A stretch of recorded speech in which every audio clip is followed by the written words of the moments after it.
Mount Kenya voting bloc feels disenfranchised by the removal of Gachagua. So as to whether Kindiki and being brought in as the deputy president will be able to now salvage the situation, it's a matter of time for us to wait and see. But obviously, the notion of our person has been removed or our person has been put in office still is there, much as it has not revealed itself or manifested itself in this situation. Because if we look at the two politicians who have been at the center of this all political fiasco, Kithure Kindiki and DP Gachagua, former DP Gachagua, these are individuals that I can say, someone said a few years ago that these are test tube politicians. Test tube politicians in the sense that they have not solidified their constituent.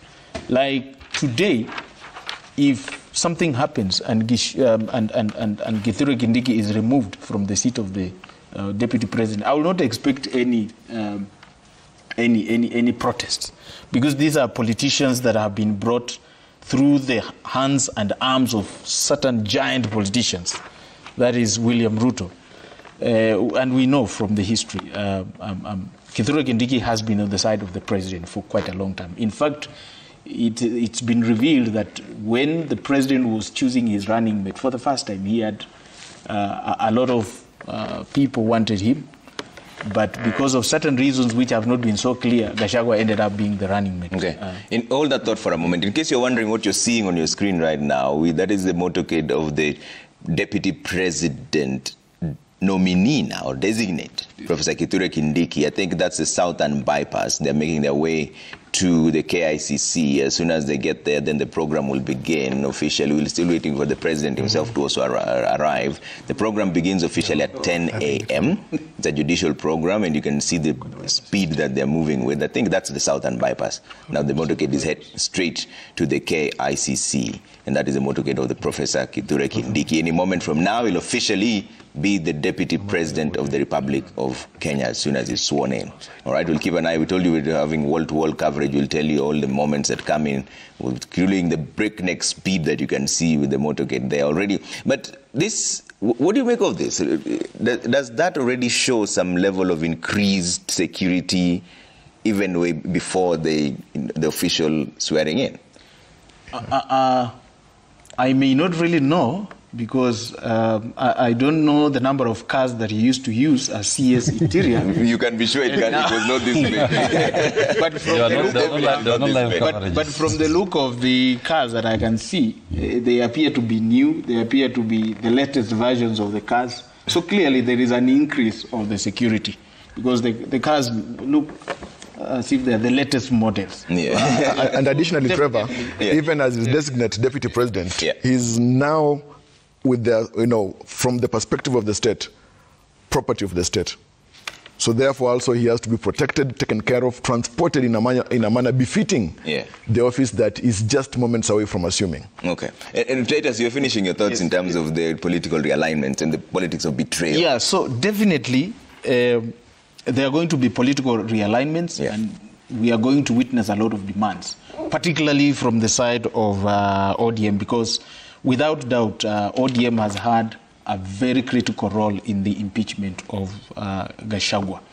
But do these realignments, as you continue the thoughts process, are they for the sake of the people or the sake of the leaders? Definitely not. They're definitely not for the sake of the people, because just to recapture the aspect, the point that Dr. Komolo here had alluded to, that right now the question of clearance of Kithure Kindiki by IBC can be done by the Secretariat, can be done without necessarily the commissioners being in office.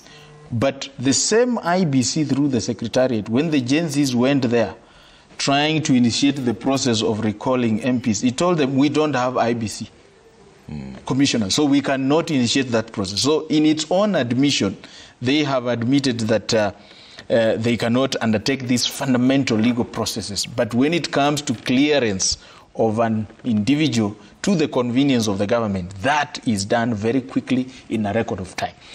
But coming back to the issue of political realignments, definitely these whole things that we are witnessing are not done for the sake of the people. Because if they were done for the sake of people, we have very fundamental issues that are pending before Parliament and the Senate that need to be processed in a record of time. But we've not seen so.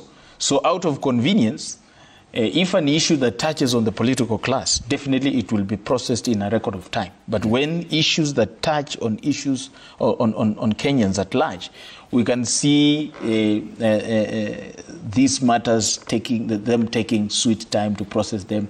And here and there, we have seen many a times we don't have quorum in Parliament. Yeah, in fact, the Speaker was these issues are done conveniently. Where it suits the political class, it's processed very fast. Where it is meant to serve the people, it's not. Particularly if it dents or puts them in an awkward situation. A good example is putting in place an IBC. The political class has deliberately frustrated that position because they know as soon as we have a working IBC, the next stage will be the people of Kenya recalling them. Because remember the anger that we witnessed in June 25th during the Gen Z protest is still there.